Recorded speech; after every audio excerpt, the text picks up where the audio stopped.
Welcome to the Lead Generation Podcast, where innovative entrepreneurs share their stories and secrets to success. It's time to take your digital marketing to the next level with your host, Bob Sparkins. Thank you so much for listening today. I've got another great expert for you to learn from on this episode. Brooke Markevicius is the founder of Allobee, a freelancer marketplace that serves parents who want to support their families with flexible freelance careers and the micro small businesses that hire them to grow their company's bottom line. During our conversation, Brooke shares lessons that she's learned creating the Allobee platform, how people can start and grow their own freelancer business, and how small business owners can make the greatest ROI working with the right people at the right time. Be sure to follow along with the transcripts, show notes, and more by visiting this and other episodes at leadpages.com/podcast. And if you're interested in checking out the Allobee community for yourself, head over to leadpages.com/hire Allobee. Now let's jump into the conversation. Brooke, thank you so much for joining me for our episode of the Lead Generation today. Of course. I'm so excited to be here and see you again. So we have two things in common that I would love to just kick off for everybody. One is that I used to live just down the road from you in North Carolina, but more importantly, we both have history education degrees from our respective universities. As we get started here, talk to us a little bit about what did you learn in that educational world of yours that you still use today in business? Because I know, like myself and many people listening, they might have a teaching background or somehow in the world of education, and jumping to entrepreneurship can be a bit of a leap. So what lesson have you learned from that back in the day work at Appalachian State and coming into entrepreneurship? Yeah, for sure. Well, I always tell everybody that the best freelancers are teachers and business owners in general, because you've literally worn all of the hats as a teacher. You definitely wear all of the things and more, probably way more than even some of us business owners are today. But I think the number one for me was project management. I mean, you just had to manage your teaching schedule. You had multiple classes. We were jumping from civics and economics to world history and back to U.S. history on a regular basis.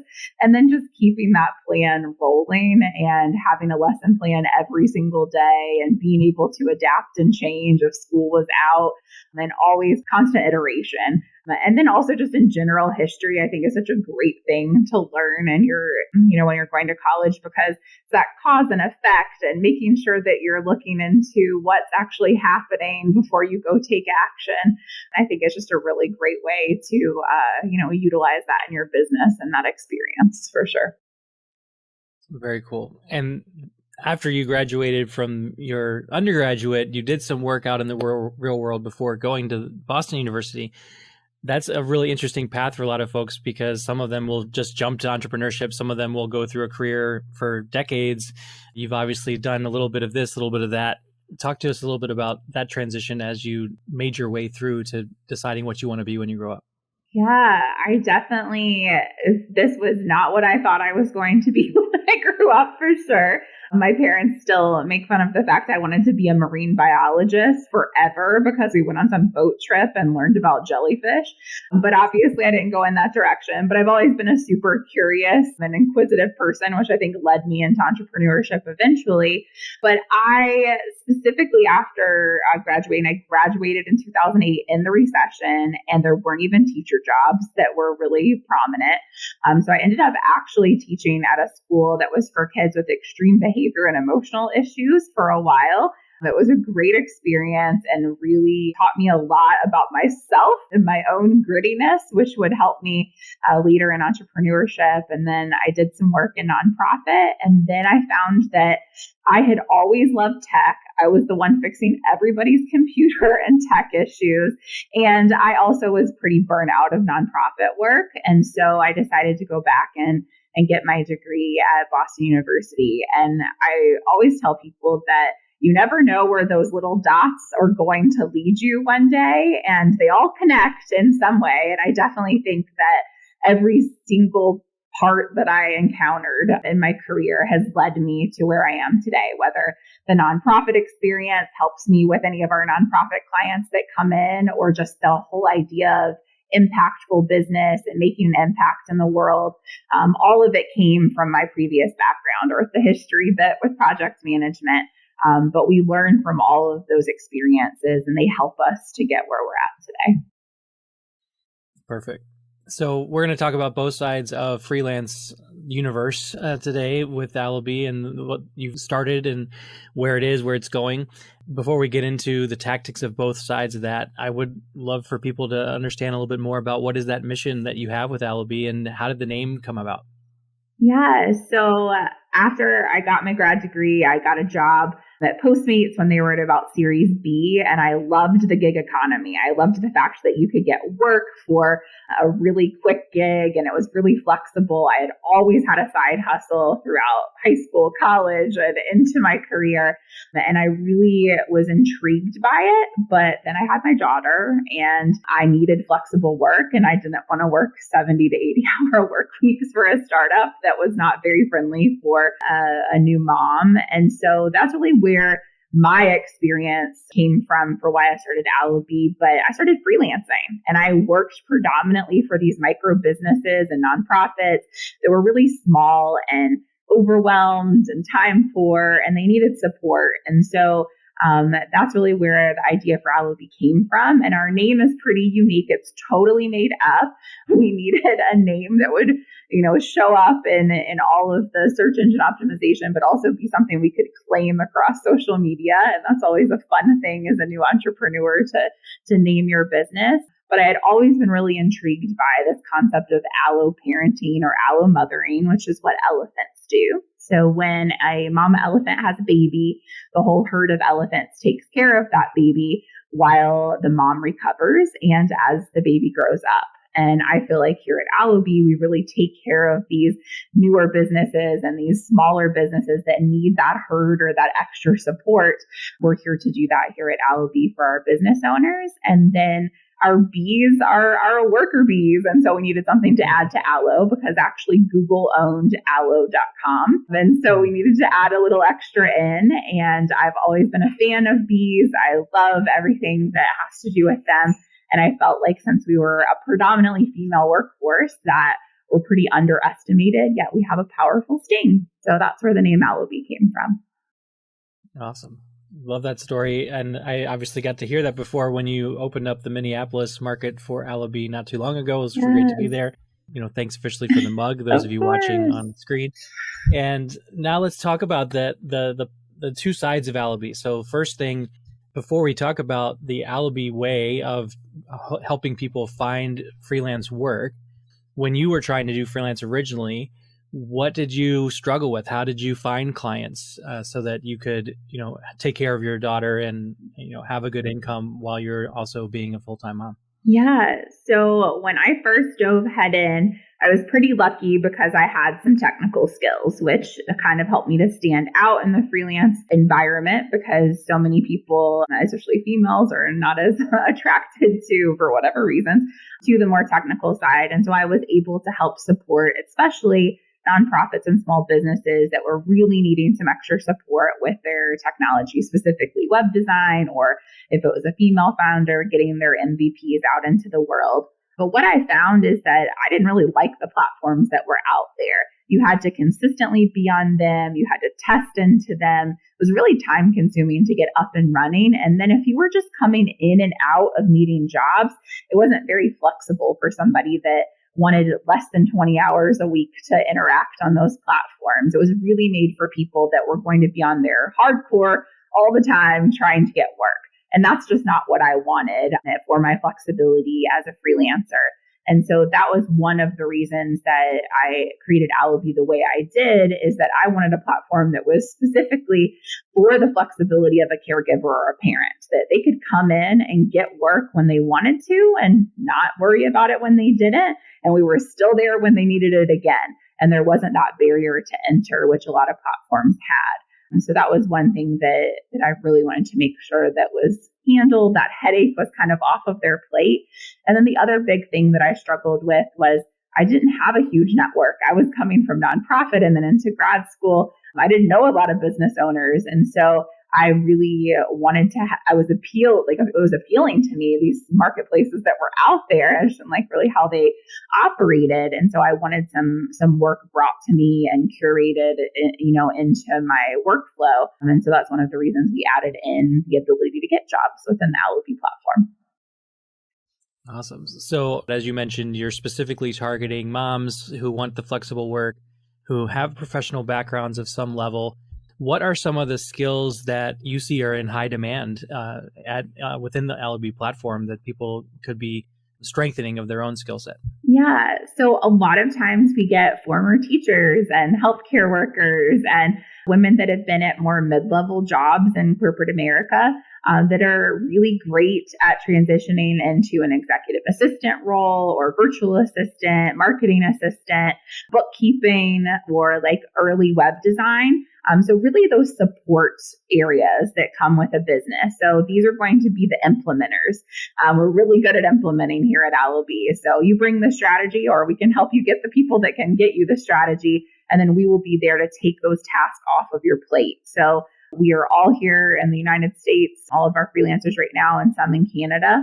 And we really focus on making sure that you get to stay in your zone of genius so you can get that work done and save that time. And we really want to make sure that our freelancers are able to save that time as well so they can spend time either caregiving or taking care of their family or doing what matters to them. And a lot of men have become caregivers during the pandemic, as well as a lot of people that are, late millennial and past generations. Now their parents that are baby boomers are retiring or getting ill and aging, and they're needing to step into caregiving. So flexible work is a huge issue in the United States, and we need to be on top of it. And so that's what we've really tried to focus here at Allobee, is to niche into that area. So for the people who are freelancing, again, we'll talk more about how to hire a freelancer better, how to work with a freelancer better in a few minutes. But for those that are doing the freelancing, what are or wanting to become a freelancer, what is a misconception that people may have that you are on a mission to help them be educated about so that they can have a nice, strong freelancing career, even if it's 10 hours a week or 50 hours a week? But what's a misconception that they may have? Yeah, I think one common misconception about starting freelancing in general is just that it's going to be easy. It's not easy. So I think we should all just put that out there right now. It's not an easy thing. Whenever you're starting a business, it's a business too. Whenever you're starting a business for yourself, it's not going to be an easy thing. And I think it's one that you have to continue to harness why you started that. You shouldn't start it lightly. And I didn't when I started either. I knew that this was going to be a huge undertaking, but something that I was willing to do because I wanted that flexibility and freedom. And so I think the number one, no, it's not going to be easy, but also know that there's support out there and that you can get that from platforms like Allobee and other resources out there. I think the other common misconception is that if you just have to go into one area as a freelancer. Normally when you start, you're going to have to take a lot of different kinds of jobs to kind of, one, get your footing in freelancing, and two, figure out who that ideal client is that you want to work with. And then you really need to make some money at the beginning to prove to yourself that this can happen. So you're not going to have the really cushy freelance gig on month one, probably not even for the first 6 months to a year. It's really a lot of trial and error. And so I try to make sure that people feel supported in that we're here to help you with that, but also be realistic about what you're getting yourself into and know that it is going to be an undertaking. Yeah, I love the transparency behind that, because I do think in all areas of marketing, business podcasts, you do a podcast, you listen to podcasts, that it seems like the success can come in an instant, and that can happen, but it's super rare. But the idea is to have at least some degree of shortcut and not feel like you have to do it all on your own. So Yes. My next question around that would be, I often see freelancers really struggle when it comes to pricing.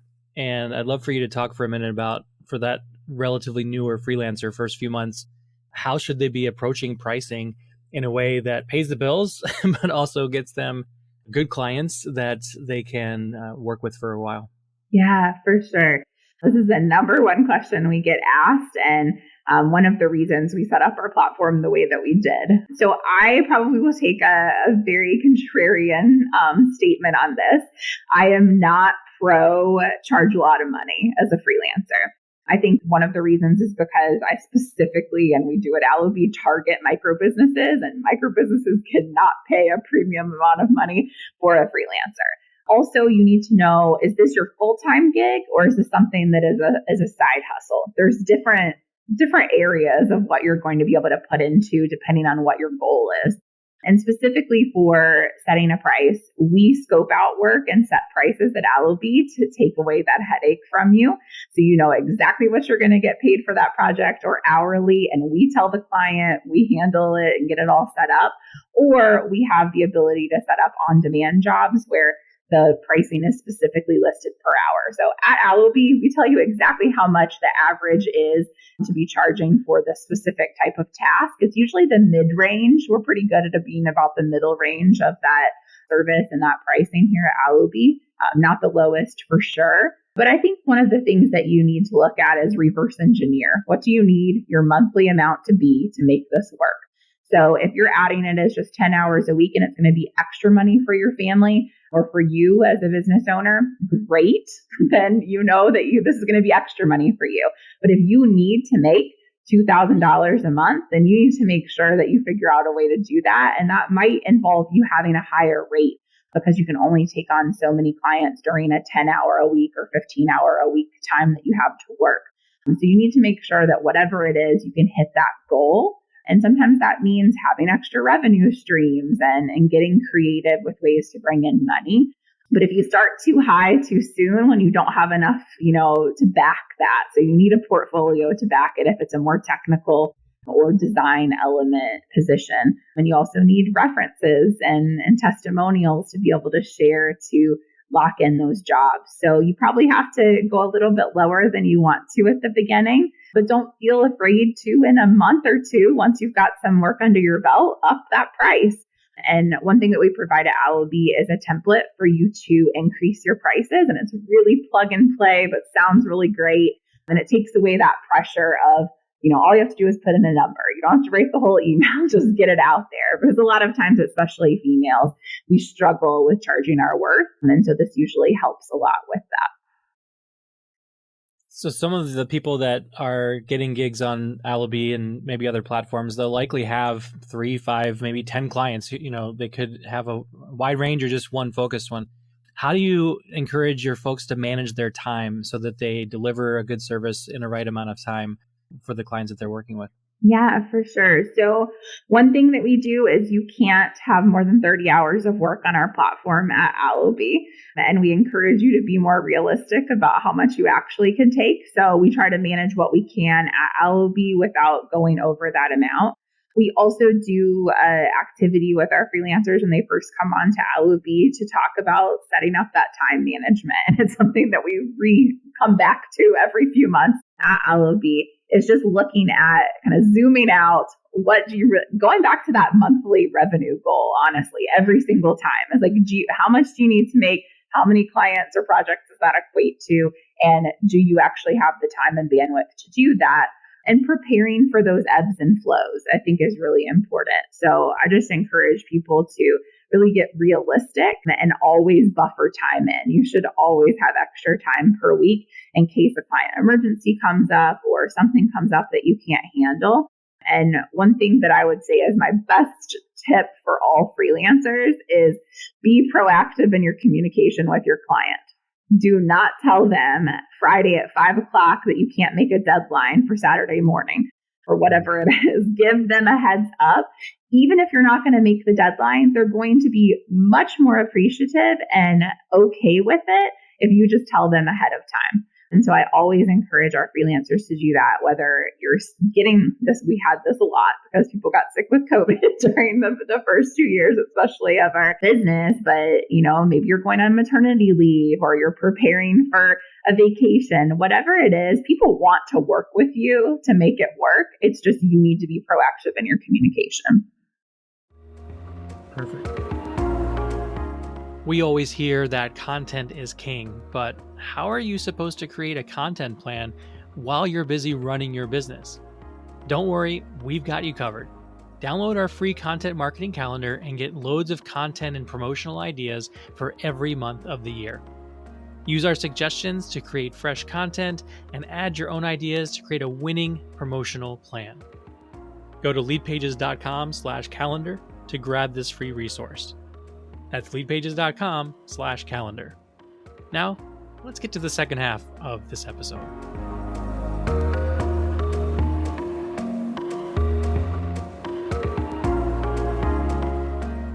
All right, let's switch gears now to the other side of the table, to the folks that are listening to this interview and they need to hire somebody to do some work for them. First question is, what's a sign that it's time to work with a freelancer in your business? Yeah, I just did a funny TikTok that I'm posting later about wearing all of the hats in your business. And when you feel that the hats are falling off, that is a very telltale sign that you've waited too long to actually get the support. But usually when every layer that you add on, every hat that you add on into your business, the more it takes away from your zone of genius and the thing that really makes you money in your business. And so when you keep adding those on, it's less and less percentage. I know that McKinsey did a study several years ago that talked about just how little of a percentage of time a business owner actually has to work on revenue generating activities. Mm-hmm. And so every time you add something to it, it's going to take away. So ideally, you add it as soon as possible when you've added those extra layers. But usually what happens is you get to the point where you literally can't fit it into your week and something's got to give. Usually we wait that long as a business owner. And what I always suggest to people is you can try it out on our website. It's called the Sting List, but it's really a time assessment to go through your week or your month and look at everything that you're doing. And then just setting a goal for when you can offload that from your plate. When can you outsource that? Is it something that can be done really quickly by making a short Loom video and sending it to somebody to take over? Or is it something that you need to put together a whole kind of training plan on how to outsource this actual endeavor that's in your business?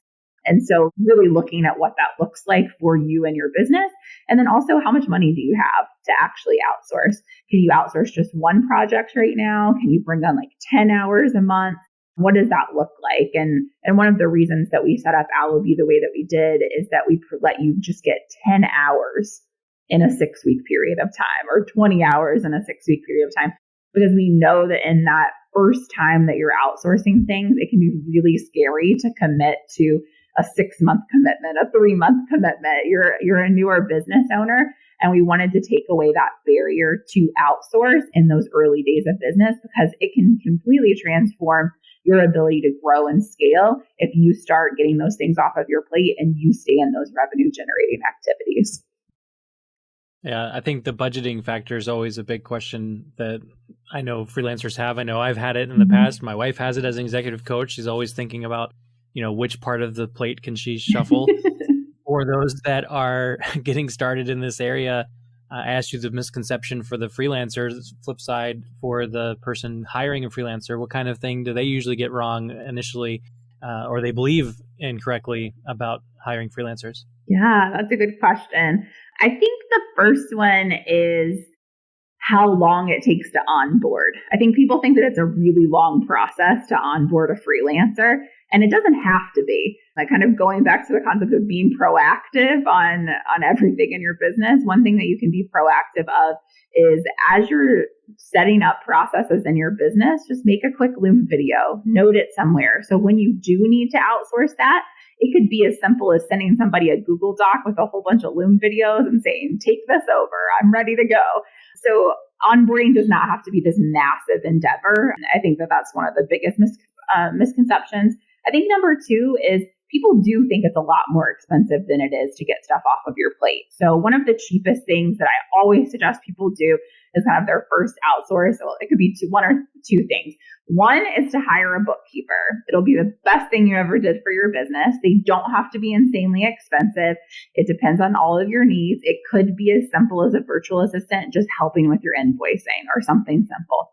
The second thing is that a lot of times business owners really feel like it's going to cost a lot. But if you look at automation and the time that it would take you, if you're not a very technical person, to set up an automation, maybe if you pay like just less than $500 to get a technical assistant to come set up a ton of automations in your business, you don't have to pay them again. It's already set up once, the automations work, and you've saved a ton of time in your business. So you can always look at those things of what can I outsource one time that gives me the best ROI for that money. So that's my 2 tips there. Awesome. Now, we're obviously talking about business freelancers, but I do want to make a side note that my favorite tip on hiring the first person to hire is a cleaner of your house.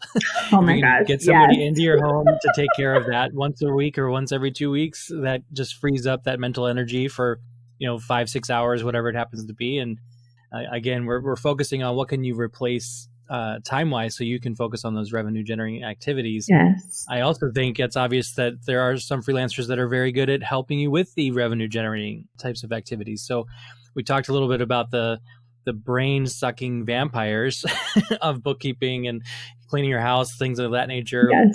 What would you say are some of the revenue-generating activities that you see successful freelancers that people can hire? Yes. So one of our top sellers here at Allobee is our marketing assistant. So this is the best one, I think, for revenue-generating activities, because content creation, copywriting, email marketing, all of that is time consuming, and it can be very great ROI. It can have great ROI, but it's really hard for us to stay consistent if we're the only ones doing it as the business owner. And so that is one of the top ones that our business owners love. You can get a marketing assistant for less than, I think it's about $500 for 10 hours. You usually don't need that much, because if you have it all set up and you're ready to go and you just hand it over, they can get a lot done in 10 hours. And so all of our business owners that have hired marketing assistants have ended up being able to add another service because they started making more money, and they were able to add in a virtual assistant or get a website project done or whatever it might be, because they were able to consistently get that revenue generating activity completed by someone else. Yeah, and I think it's important that for those of you listening, that you might be on that circumstance right now where budget is super tight. You're hearing this, you're nodding, because what Brooke is saying is hitting home for like trying to look at where the numbers are going. I would encourage you just to think about that time frame of a person who can take over something of yours, can deliver a revenue generating result, right? A lead magnet, a sales page, whatever it happens to be, before the credit card statement comes to pay what you sent into Allobee, right? So just be thinking about putting those pieces together and realizing just how fast the result can be with you working with an assistant, as opposed to you trying to figure it out on your own, which usually takes 2 to 3 times longer, in my experience, than working with somebody else. Yes, all right, for sure. Any comments on that? I don't want to speak for you, but I think we would agree with a lot of that.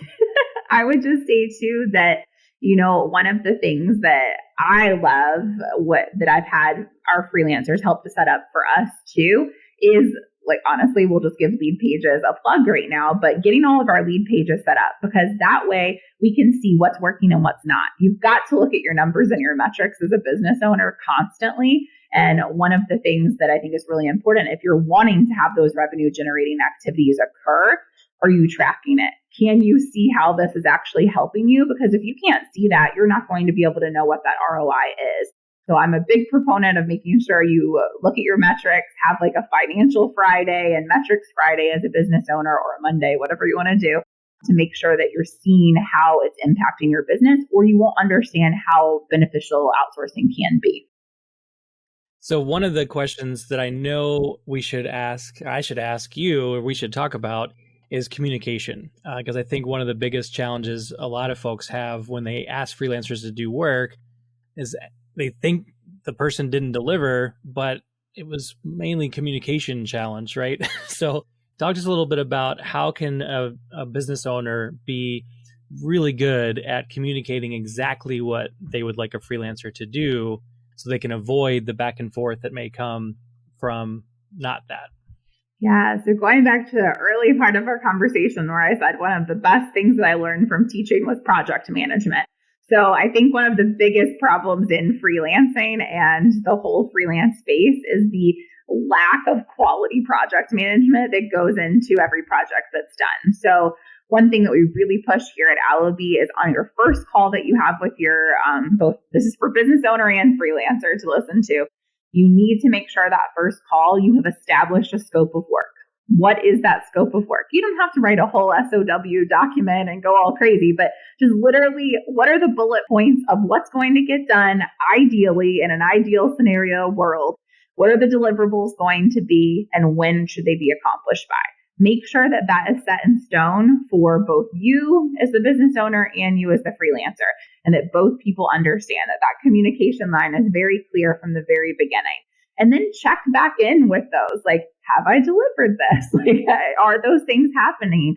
And make sure that you're tracking them. We have weekly reports that go out at Allobee every Friday morning that show what's been worked on during that week. Communicate that to your client, whether you're using a platform like Allobee or not, because they need to be aware. If they don't hear from you for 3 weeks, they're going to start to question, are you doing the work that you're supposed to, that I paid you for? And they're going to start thinking maybe something's wrong, even if it isn't. So just communicate. It can be a quick email to them. It can just be, a quick Slack message if that's what you're using, whatever it is, but just check in and make sure you're on the same page consistently, or there will always be a problem at the end of the project. You've mentioned Loom a couple times as a way to help with showing people what it is that you'd like to get done. I'd love to ask you some of the other tool favorites that you have around both project management for the business owner, but maybe also for the freelancer themselves. What are some tools that they should have or be ready to get, because it's a frequently asked connection with their business owner client? For sure. So Loom should start paying me, because I always talk about them, but I literally use them every day. So they tell me how many hours I've saved per week, and it's a little bit ridiculous, but as a remote business and running a remote company, it is the best way to save yourself from being in a million meetings a week. So I highly suggest Loom. But the other tools that I love, obviously, Leadpages, that saves you a ton of time, and it's so fast. I think one of the things that you want to look at a digital tool they're using for your business is it seamless and quick, or is it going to take away more time from it? Like, if you can't figure it out in less than 30 minutes, usually less than 15, you probably should scrap it and move on to something else. Like, if it's too complicated, move on and find something more simplistic. Don't go after that shiny new thing platform syndrome, or you're going to really regret it in the end. We have so many clients that come to us like, I heard about this on a webinar and now I don't know how to actually use it, and I'm not implementing it into my business. So that's usually an issue. We use ClickUp here at Allobee to run our team. I love it. I love the automation that's a part of it. We also have a million Zap set up with Zapier. So that's another one. And if you don't understand how to get these automations and these things set up, hire a technical assistant to get it set up one time. It's good, and leave it alone. But there's so many out there. I think the biggest thing that I look at when I go to any digital tool is how many things does it integrate with? Does it integrate with everything that I'm already using? And the number one thing it should always integrate with, in my mind, is however you're processing payments. Because if you can't have your mainstream of where your money comes in, the heart in many ways of your business, attached to all of these different tools, it's not going to be very effective for you. So that's usually where I tell people to start. Cool. And last one about the tools, Asana, Trello, Notion, Basecamp, there's all kinds of project management software platforms. A lot of freelancers will just need to do whatever the business owner has. But I know a lot of business owners, they need the guidance of, this is the tool that we recommend. Mm-hmm. Do you have one that you have settled on that obviously may change because this type of platform changes from year to year? Sure. But anything that you recommend in that regard? Yeah. So I have used them all. I also am totally a project management geek, so I have wanted to try all of them. I would say that oftentimes they're too much for the early business owner. There are too many things going on. It's too much. You don't even usually have a team as an early business owner. You have very few people. And so I think when you're looking at one, you really need to be honest about how many people do you have on your team? What does that look like? Asana works really great for bigger teams. Like, it is fabulous. I love it. I used it when we were at Postmates. I've used it in several other places that I've been. We used it originally with Allobee. And actually, funny enough, we hacked together our original platform, our project management. All of our projects are run through Asana. So it's a very powerful tool. But one thing that we really love right now is ClickUp. We use that actually for everything that we're doing. And I love it. And it's working for us at this stage of business. It's a little bit more simplistic, has a lot of really great automations. And so that's what's been really good for us. But it really depends on where your business. I think Trello is actually one of the better ones when you're first starting. So that's my opinion. But it really just depends on where your business is and where you want to go with it. One thing that we did at Allobee is we only have a little bit of project management in our platform intentionally. We could have added all that we wanted to, but we just have it very simple. You set your milestones, you set your scope, and your project is tracked. And then you have time tracking. We just kept the bare minimum to not overwhelm people. That's what works for us right now. That's cool. So my final question for you today, Brooke, is I imagine that as you've grown your business, as you continue to work at the next stages of what Allobee's up to creating, that you run into challenges just like everybody else does. Is there a mantra or philosophy or a quote or something that you turn to remind you of either why you do what you do or just to, get your head straight about the task at hand? Yeah, I think that I actually just recorded a podcast on this that went live this week for Allobee, is that you have to know, at least for me, I have to know what impact I want to be bringing into the world. It goes back to, I think, my roots of where I started in my career in nonprofit. And I wanted to go into technology to create something that was tech for good. And so it's really easy to get stuck on the details and the things that might not be going right in your business, but you need to zoom out every single week and look at what impact you made that week. What impact did you make that quarter, that year? And so one thing that we recently did was look at how much money we had paid out to all of our freelancers since we launched. How much had we paid individual freelancers? Who was making the most money? Going into all of these things that were at the core of what my mission was. So it's not always necessarily associated to your business, but what is your core mission as a person too? Because if it's not relating to that and they're not jiving, you're not going to feel good as a business owner. So for me, it was to get women paid for flexible work. And I still feel very confident that that's on the path, that we're on the path for that based off of our impact assessment. But I think that's one of the best things is zoom out, look at the impact that you're making, and every little impact is important. Maybe you helped one client build a website or one client get set up in ClickUp. That's a huge impact for that business owner, and own that and make sure that it's aligned with what you want to do in this world. Love it. So obviously in the show notes, we have everything listed out for the resources we've mentioned today. But Brooke, do you have a preferred social channel where people can say hello and share some gratitude for what they picked up from today's session? Yeah, for sure. So you can follow me at just my name, at Brooke Markevicius.